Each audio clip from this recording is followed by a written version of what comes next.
Welcome aboard Duffy Chats. Today we're excited to have Katie Machoskie, a luxury real estate specialist here in Newport Beach, on board with us. Welcome. Thank you. It's wonderful to be here. Yeah, thanks for joining us today. Of course. So we're going to get right into it. Okay. We know that you're a SoCal native. I am. Graduated from UCLA. Go Bruins. Go we Bruins. We know not everybody likes to hear that. Oh, I know. There's a few of us in Orange County. That's right. So what brought you to Newport? You know, actually, my aunt and uncle came to Newport in 1969. Wow. And so I've been coming down to Newport. We would trade cousins and, you know, we would come down for events and stay weeks at a time in the summer. And so Newport was always part of our family. We had July 4th parties and tug of wars, and it was a really wonderful place to kind of be a second place where I grew up. Mm-hmm. So after college, I was freelancing. I was an entertainment publicist and a corporate publicist. And I kept getting freelance work down in Orange County. Mm-hmm. And so I just thought it's just so much easier because a lot of my clients were here. I came down and just moved here. And all my LA friends were like, are you getting married? Why would you move there? You know, it's so slow. It's so sleepy. Different now though, right? I loved it the second I moved here. Awesome. Great. Yeah. Amazing. So most of us know you as a real estate agent. And can you tell us what drew you into that specific career, some of the highlights and reasons? It's funny how I literally fell into real estate. And I think a lot of agents, when you talk to them, there's kind of an evolution for a lot of us. I think few people grow up saying, when I grow up, I want to be a realtor. So I was actually in One Ford Road. I had a bunch of neighbors over. There were 5 of us. I had finally, after being a publicist, I spent 16 years in nonprofit management. And I was executive director and raised a lot of money for some wonderful causes. I loved what I did, but I kept having babies and I was getting exhausted. And what's funny is real estate is 24/7. You work 7 days a week. But I was having tacos and margaritas with a bunch of women who were getting their license or starting their class the next day. And kind of on a whim, my husband just said, why don't you go with them tomorrow and get licensed? And fast forward, I'm the only one of them that works actively. Wow. And I absolutely loved it. And kind of everything I'd done in my careers before, I'd reinvented myself a few times, led me to this. I love the psychology of it. I love the deal making, the negotiating. I love the PR and marketing of it. I love every aspect of it, but the interpersonal part is, I think, my favorite, and it all played together. It's kind of funny how I literally fell into it. Yeah, literally. So you mentioned One Ford Road. So let's go back just a little bit. Your original homeowner. Yeah. So how did you land on that community, and why have you stayed there so long? I always say, it's my husband's fault. You know, and I also say he was right, and it's okay to say that once in a while. But his brother had a friend who moved there, and he kept saying, there's this place, you guys should look at it. And I think we were on our 3rd baby, and I was out to here pregnant, and he was just running over to One Ford all the time. And it was just basically dirt and a few models. And I just finally got to the point where he showed me a piece of paper. There were 5 houses. I picked the largest lot. I said, they're all beautiful. They're all going to be great. They're half built. This one, and it's one of 8 that has a view, which we love. I have sunsets every night and just spectacular views. Just one of 8. Yeah. Didn't know that. Catalina, some of the customs on Troon, those are different. Some of those have views, but of the semi-customs, one of 8. And it was just a home run. It was nothing of what I expected. And it's really fun if you ever get an opportunity to be one of the first owners in a new development, because everybody is new and excited. We made the most wonderful friends, and so many of them are still there, and you build this sense of community. And it's a very special place. We just love it. It's one of my favorite communities. Yes. So on the heels of it being a special place, what makes it so special? Can you tell us a little bit? Each neighborhood has everyone has a little flavor. Yes. What I love is we have such a wonderful mix of people. And so the first thing is, everyone thinks, oh, there must be a lot of families there. And there are. And the amenities are off the charts. So it's like living in a resort. We have 3 pools. One is a little wading pool. We have an amazing 3,000 square foot fitness center. If you're not there, the neighbors notice. I'm like, hey, we missed you yesterday. So they keep you honest. But basketball, volleyball, croquet, events off. Every holiday has a really fun event. We blow snow at Christmas time and have Santa come and do an egg hunt at Easter. It's just a really wonderful, warm, welcoming community. And then beyond that, there's lots of places to walk and green belts and parks, and people actually say good morning and hello to you. And we get into the longest conversations walking our dogs, and you kind of know each other by your dog, but it's not at all what I expected. And it's just a beautiful place where kids can be kids and run free and just have fun. And our kids thought they were, we're going down to the park, when they were 7, and thought that, they were big kids, and it's like they could hop on their bike and go play with a friend. And it's gated. So it's what kids should be doing. For those who don't know, it is gated. I was about to say that too. Yeah. And they are probably the most gorgeous gates. Oh, yeah. Hand forged in Czechoslovakia by one man. Oh, wow. So there's a lot of history and fun things about how it was built, and it was modeled after the Ford estate. And so that one Ford Road comes from Henry Ford's, one of the estates, and that entrance is kind of an iconic entrance that's modeled after one of the Ford homes. So you have seen the Newport real estate market evolve over the decades. What has been maybe the biggest change that you've seen? I think obviously, Newport Coast came out of nothing, and it grew in the 90s. And so that became, in terms of just development, that was probably the largest development overall that you see. And then also in just Newport, there's a lot of homes. So you look at the port streets, when I was coming down in the 70s, so it was, a very sweet neighborhood with a lot of 1970s style homes. Many of those homes have been reimagined and expanded, and it's just a wonderful neighborhood.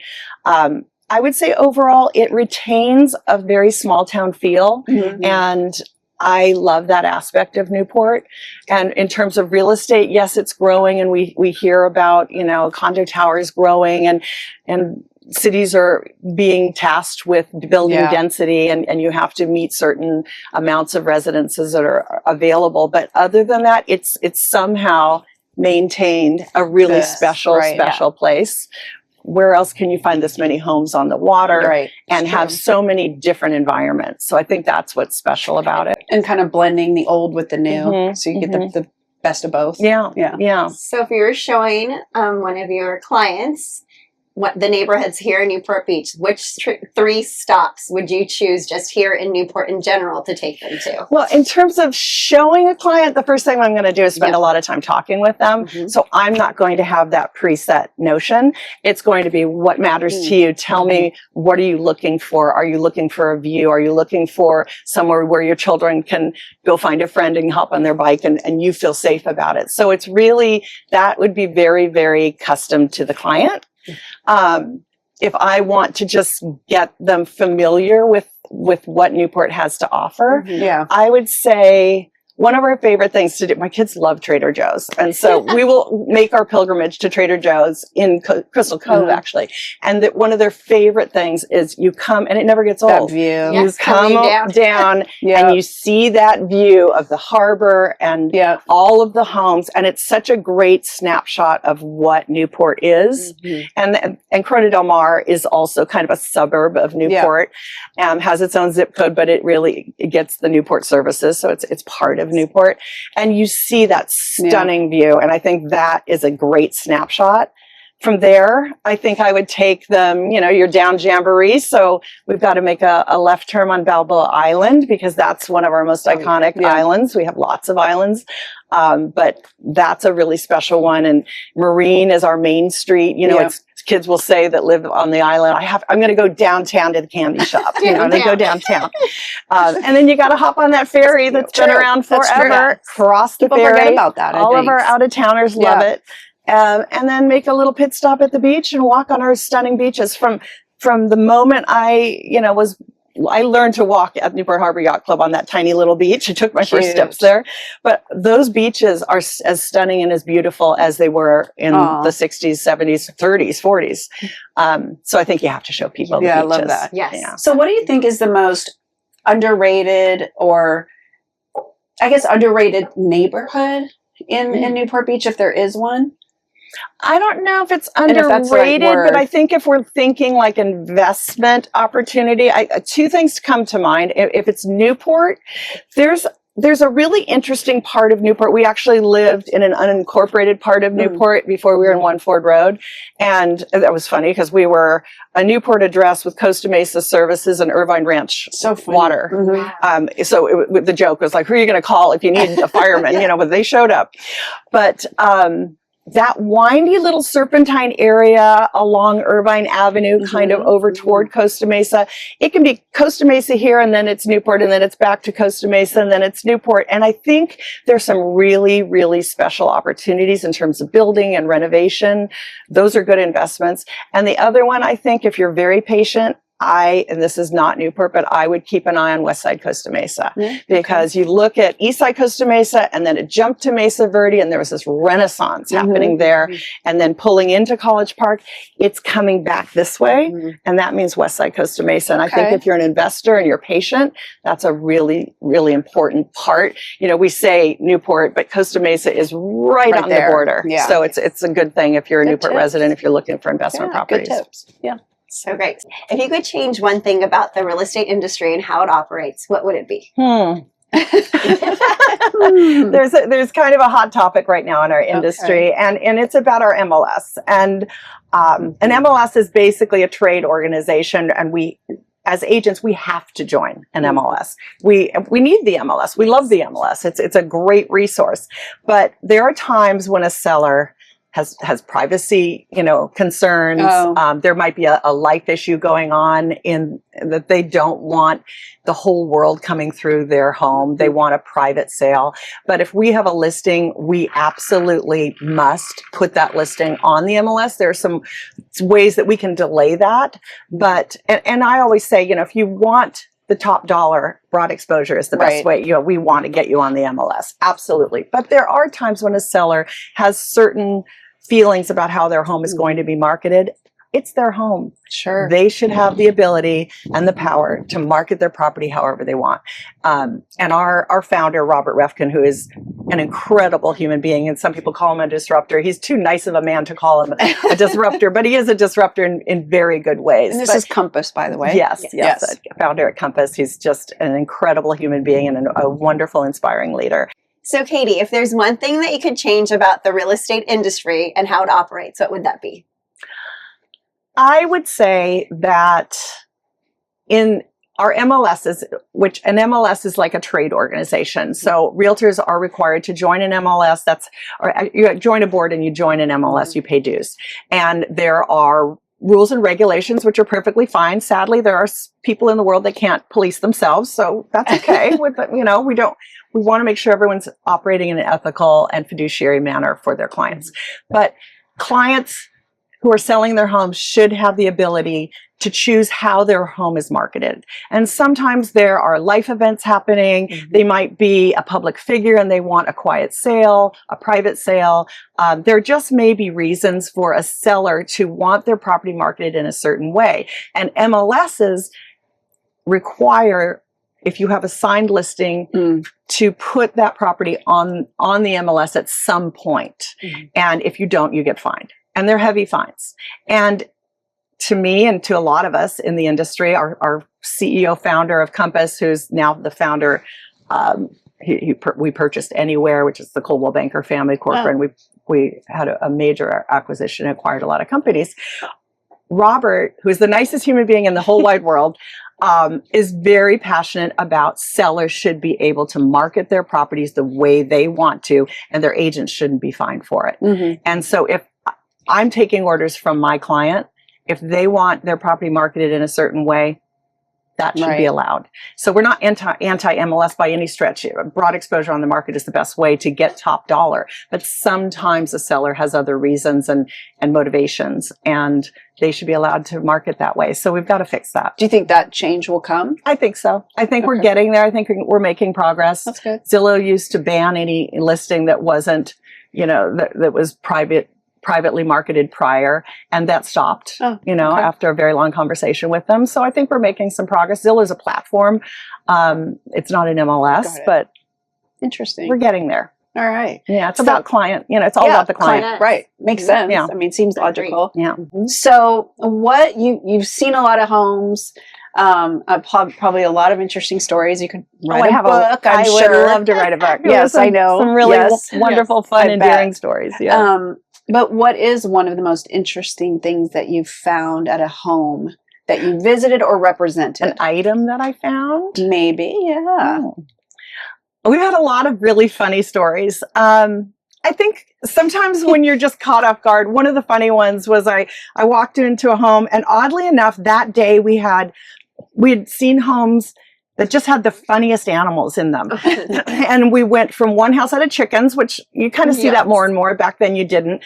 And we walked into the next house, and there was a pig running around the backyard.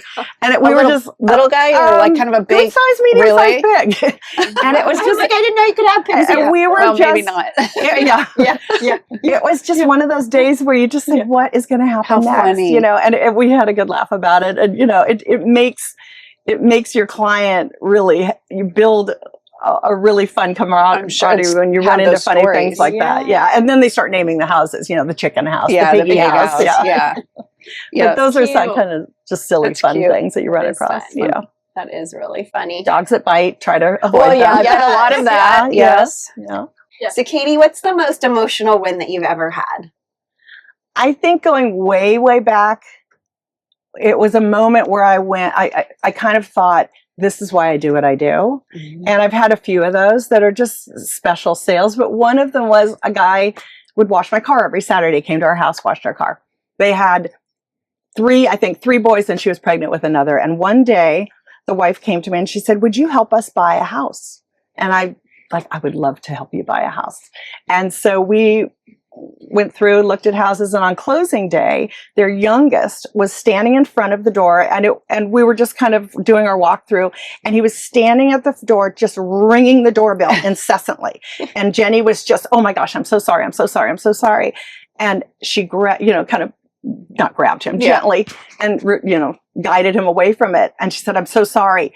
He's always wanted a doorbell. I still get misty about it. She's like, we've always lived in apartments and we've never had a doorbell. And he would see doorbells on TV and he just was like, can we please have a doorbell someday? I was like, love that. So cute. It was such a moment for them. And you realize that's special. Homeownership is a very big deal and a very special moment for people, and you can never forget that. I wonder how long he kept ringing the doorbell like that. How many days, weeks, years? Yeah, so cute. Maybe he's still ringing that doorbell. Maybe. So real estate transactions can be stressful for all parties involved. Is there one standout, I guess, deal, I don't know if that's the right word, transaction, where it was going to fall apart, but you saved it in some creative way? Oh gosh, it's my favorite story, actually. It's really fun. I'll try to tell it really fast. But I was selling a home that was referred to me by a wealth manager, and the home had never been sold in 50 years. And it was actually the gentleman's childhood home. And so sold the home, everything was great there, really, really got it into escrow pretty quickly, and had another gentleman who really wanted it. And I said and I was, by the way, again, pregnant, getting more and more pregnant with Molly as the transaction was going. And so that couple had purchased another home, and he was a big boater, by the way. It was really fun to work with him. And so they were in escrow on the house they were purchasing, and the house they were selling was a gentleman who kept threatening to cancel.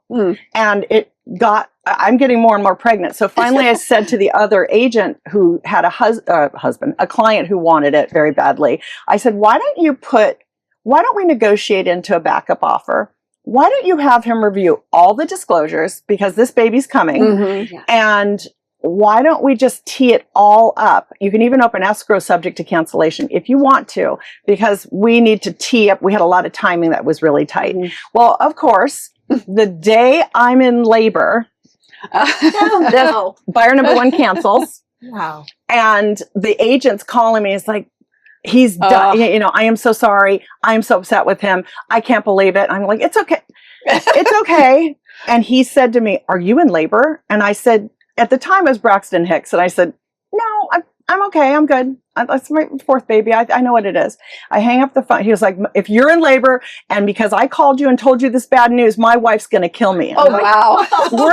It's fine. It's fine. I called him on the 5th floor of Hogue and I said, it was Sean Grange. I love him to this day.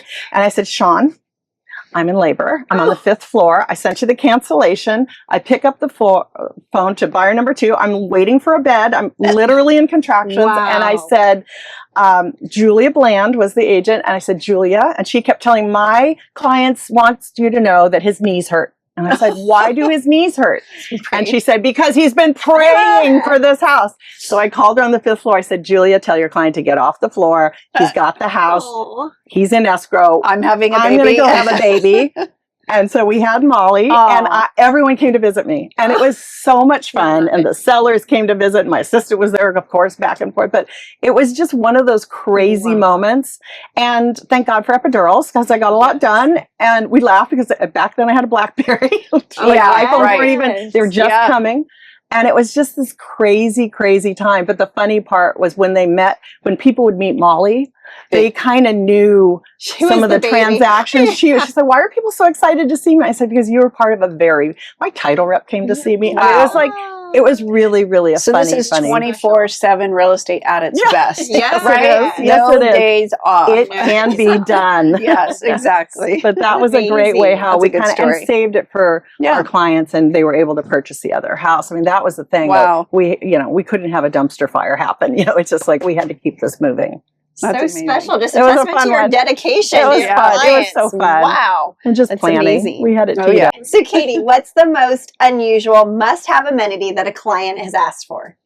Oh boy. I think, it's kind of a surprising one because most people want, I want light and bright and all of that. And Not I the had pig in the pig was, backyard? everyone wants a pig in the backyard, obviously. But I had a wonderful client and he said to me, I'm going to be a little tricky to work with. I said, okay, let's go. And he said, I have a very extensive black and white art quality collection of photography. I need tons of walls and I need my house to be very dark. And because it would fade the photography. He's like, I don't want light and bright. And we would walk in. It got to be a joke because we would walk in and they're like, look at all this light. Isn't it wonderful? I was like, no. Not at all. And so, and I actually found it for him. But it's such a good example of there is a lid for every pot. Whether you're dating or looking for a house. It's out there and you never know what someone's going to ask, and want. And then you have to go figure it out and find a way to find a dark. So was the house just the construction of the house that made it dark? Have a lot of windows and orientation. Orientation. So not much like the walls to being kind dark, of a gully, but, not like Buck Gully, but it backed. And it had a lot of foliage. So it just was so interesting. And they were probably worried about having trouble selling a house that was kind of dark. Yeah, I had the perfect person. Yeah, I'll take it. You never know. That is crazy. It's amazing. Yeah. So let's shift gears a little bit to personal things. Like we just said, real estate agents work 24/7, but you've got to take time for yourself. So how do you spend your personal time recharging? What do you like to do here? A big part is my family. I absolutely love spending time with my family, and I always carved my work life around my family. So I coached soccer for 19 years because I would get FaceTime with my kids. I would always figure out a way to have time with my children and still be in the community. But I really, truly, I love kind of two parts to my life. I love coming home to my sanctuary. I love to cook. My son's an amazing cook. We cook together. We love to just create really fun meals, but we hike and walk. My two sons are long distance and marathon runners. And we do a lot of hiking, walking the dogs, spending time together. Because in those quiet moments, you have conversation. And there's someone told me years ago, have conversations with your kids where you're both looking forward, like in the car. Yeah. Right. But, walking and just spending time together. And the cooking. Yeah, and it's just, I love that sense of community. We sit in our dining room every night and have a set table and dining room How and sweet. dinner, unless some crazy show is on that we all want to gather around. But that is super important to me. And Love then the that. other part is I'm a big reader. I was an English lit major, but Or I love author? reading. And I have 2 children's books. Aw, Good yes, memory, yes. yes. So I'm a closet writer. I'm working on something right now. Oh. And that's just a fun creative release for me. Mhm. And then I'm a huge, I don't sleep a lot, and I Wow, love we know about that. every show you can imagine. Yes. I have a very eclectic, we've Yes. talked about that, but I have a very eclectic sense of what I like to watch. So all of those things help me recharge. Just quiet time, early morning quiet time is probably the recharge Don't part you of do- just me alone. And Don't you do a lot of walking, hiking through different countries? Oh. On your yes, I do. Crazy. She travels a lot. I will give a huge shout out to the iFit app, and I have a treadmill Oh, that's that has the iFit app, and every time I get my nails done, because She's my a world traveler. one It's of fun. my manicurists says to me, you know, like, where are we today? Yes. And I'm like, I just left Vietnam. And we always joke about, wow, you look so rested, you know, not jet lagged at all. But yeah, right now I'm in the middle of the Grand Canyon, but Wow. I have done Everest, Kilimanjaro. Put this on your It's resume. fantastic. And you so follow a good. trainer. He goes up, you go up, she goes, you know, in an Wow. descent, you're descending with her. It's incredible, and you learn so much about the That's world. fun. So it's one of my escapes. I do it every day. That's cute. Yeah, That I love is it. so That's fun. funny. I forgot about that. So you've been here for a while. What are your favorite date spots, lunch spots, yeah. some of your local shout outs? So date spots, we love to try anything new. Mm. Like my husband he's a big foodie too. So we just went to Sugarfish. We love Mhm. Sugarfish. Yeah. Um, I order happy- twice a week from there, Oh, everybody. it's so delish. It's exceptional. Lunch, I can walk to Newport Beach Country Club. I love I love the sense of community there. If you haven't figured that out, community is really big to me. Mhm. So we love having lunch there and just catching up with people and catching up with each other. And then a happy hour. We are at Gulfstream frequently, you know, and we always joke as soon as Lent starts, you know, every Friday we're at Gulfstream. But Do they know you by name they there? do.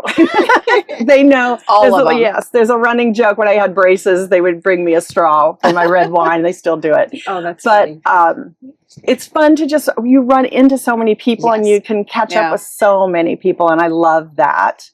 And I think, I love exploring new places, going to a restaurant and just closing the restaurant down and having an amazing conversation with good friends. Mhm. That's the best part of the week. So we talked about the old and new of Newport. So what is maybe your favorite old school spot? And I'm Oh. hoping you say something with the name Blue. And then what about new? Do you know what I'm, No, I got to and think maybe about I'm that. saying it wrong. Blue Beat?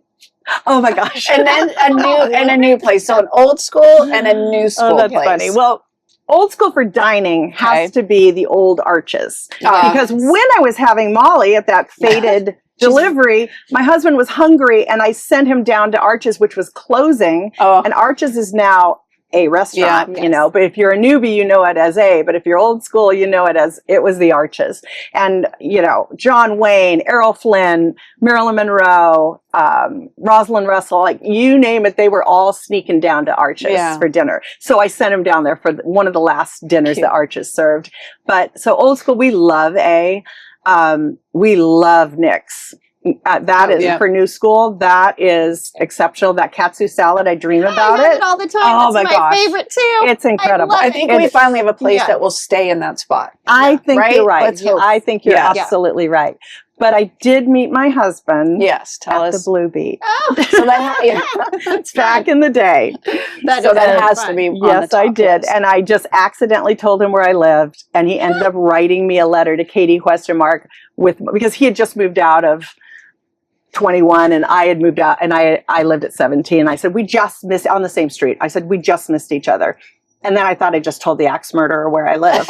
Oh no. But he remembered it and wrote me a letter and said, would you have lunch? Oh, So it was a respectable way to meet Yes. someone at Blue Beach. Yes. yes, exactly. Yes. Yes. So cute, so cute. So one of our favorite questions is I don't know if you have a Duffy boat, No, we But but did if not. if you did, what would you name your Duffy boat? Well, I love a good pun. Yes. And I know it's usually electric, but that's a tough one, I think. It is. you know, the obvious one is real Unintended. estate, like Oh, yeah. Oh, REEL, yeah. real Oh, that's estate. great. Yeah. It's funny, we seen were that one. talking about this a while ago, and my son was like, Bless you. bless you. Location. Oh, yeah. You know, because Yeah, of, oh, that's where are you cute. going? That's a good So one. probably I love that.